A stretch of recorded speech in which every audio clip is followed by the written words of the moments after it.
नमस्कार दोस्तों, आज हम रासायनिक अभिक्रियाएं एवं समीकरण का दूसरा भाग करेंगे। तो चलिए जानते हैं कि इस वीडियो में हम क्या-क्या जानने वाले हैं। सबसे पहले हम बात करेंगे कि आखिर रासायनिक समीकरण को लिखते कैसे हैं। उसके बाद हम बात करेंगे कि इन्हें संतुलित किस तरीके से किया जाएगा और इन्हें संतुलित करने का महत्व क्या है। तो चलिए शुरू करते हैं ये जानते हुए कि आखिर रासायनिक समीकरण को लिखा किस तरीके से जाता है। किसी रासायनिक अभिक्रिया के प्रतीकात्मक निरूपण को रासायनिक समीकरण कहते हैं। इसके लिए जैसा कि हम जानते हैं कि हर तत्व का अपना एक प्रतीक होता है। जैसे कि ऑक्सीजन के लिए हम O का इस्तेमाल करते हैं, सोडियम के लिए हम Na का इस्तेमाल करते हैं और लिथियम के लिए हम Li का इस्तेमाल करते हैं। तो रासायनिक समीकरण लिखते समय हम इन्हीं प्रतीकों का इस्तेमाल करते हैं ताकि रासायनिक समीकरण को संक्षेप बनाया जा सके। इससे पहले कि रासायनिक समीकरण लिखने का हम कोई उदाहरण देखें, कुछ नियम हैं, उनके बारे में जान लेते हैं।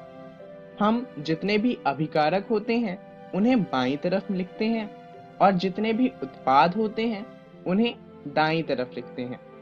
अगर अभिकारक या उत्पाद एक से ज्यादा है तो उनके बीच में अंतर स्पष्ट करने के लिए हम उनके बीच में एक प्लस का चिन्ह लगाते हैं।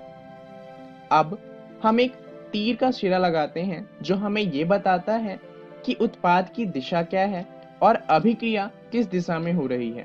जैसे कि आप देख सकते हैं, अभिकारक प्लस अभिकारक हमें बता रहा है कि ये दोनों मिलके एक उत्पाद बना रहे हैं।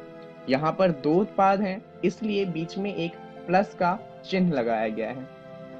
चलिए अब एक उदाहरण देखते हैं जिससे हमें समीकरण लिखने में आसानी होगी। बात करते हैं ऑक्सीजन तथा हाइड्रोजन से जल के निर्माण की।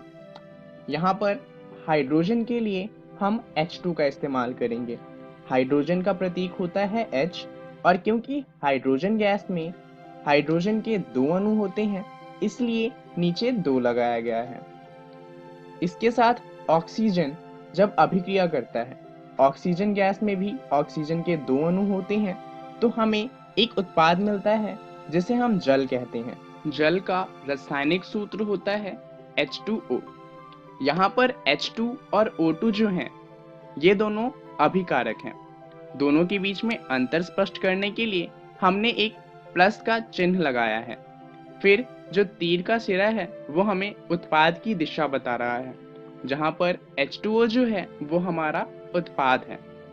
अब आप समझ गए होंगे कि रासायनिक समीकरण को किस तरीके से लिखा जाता है। अब हम संतुलन की बात करेंगे। जरा उसी समीकरण को दोबारा देखते हैं। यहाँ पर अगर आप तीर के निशान की दोनों ओर के जो तत्वों के परमाणु की संख्या है उन्हें गिनेंगे और तुलना करेंगे तो आप पाएंगे कि वो बराबर नहीं है। चलिए गिन के देखते हैं। यहाँ पर एक सारणी दी गई है जहाँ पर दाईं तरफ और बाईं तरफ अणुओं की संख्या दी गई है। यहाँ पर आप देखेंगे कि बाईं तरफ हाइड्रोजन के 2 अणु हैं और ऑक्सीजन के 2 अणु हैं। पर दाईं तरफ की बात करें तो हाइड्रोजन के तो 2 अणु हैं पर ऑक्सीजन का सिर्फ 1 अणु है। तो हम देख सकते हैं कि ये जो समीकरण है वो संतुलित नहीं है। ऐसे समीकरण जो संतुलित नहीं होते उन्हें कहा जाता है कंकाली समीकरण। तो अब सवाल ये आता है कि संतुलित नहीं है तो दिक्कत क्या है? आखिर हमें रासायनिक समीकरण को संतुलित करने की जरूरत क्यों पड़ती है? इसका जो उत्तर है वो है द्रव्यमान संरक्षण का नियम। ये कैसे? द्रव्यमान संरक्षण के नियम के अनुसार किसी भी रासायनिक अभिक्रिया में द्रव्यमान का न तो निर्माण हो सकता है और न ही विनाश। अब अगर इस समीकरण को दोबारा देखें तो आप देख सकते हैं कि जो अभिकारक हैं उनमें एक ऑक्सीजन का अणु ज्यादा है और जो उत्पाद है उसमें ऑक्सीजन का एक अणु कम है। तो यहाँ पर अगर ये समीकरण सही होता तो इसके अनुसार ऑक्सीजन के एक अणु का विनाश हो गया है। परंतु द्रव्यमान का संरक्षण का नियम कहता है कि अणु का विनाश नहीं हो सकता। इसका मतलब जो हमारा ये समीकरण है वो गलत हो जाता है। तो एक बात तो साफ है, अगर हम चाहते हैं कि हमारा समीकरण सही हो तो उत्पाद के तत्वों का कुल द्रव्यमान बराबर होना चाहिए अभिकारक के तत्वों के कुल द्रव्यमान के। अगर ऐसा नहीं होता तो हमारा समीकरण संतुलित नहीं होगा और वो गलत होगा। तो अब आप समझ सकते हैं कि समीकरण को संतुलित करना क्यों महत्वपूर्ण हो जाता है। तो चलिए जानते हैं कि आखिर इन्हें संतुलित किया कैसे जाएगा। उदाहरण में वही समीकरण लेते हैं। हाइड्रोजन जब ऑक्सीजन के साथ अभिक्रिया करता है तो जल प्रदान करता है।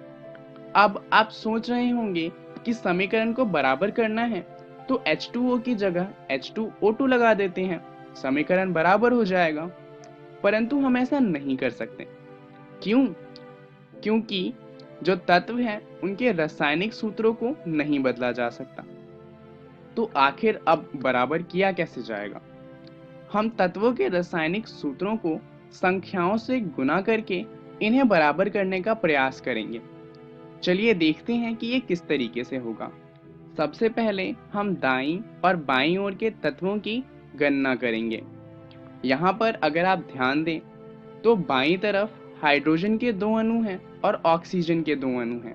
वहीं दाईं तरफ हाइड्रोजन के 2 अणु हैं और ऑक्सीजन का 1 अणु है। तो अगर दाईं तरफ के समीकरण को हम 2 से गुणा कर दें तो ऑक्सीजन के अणु बराबर हो जाएंगे। तो हम ऐसा ही करेंगे।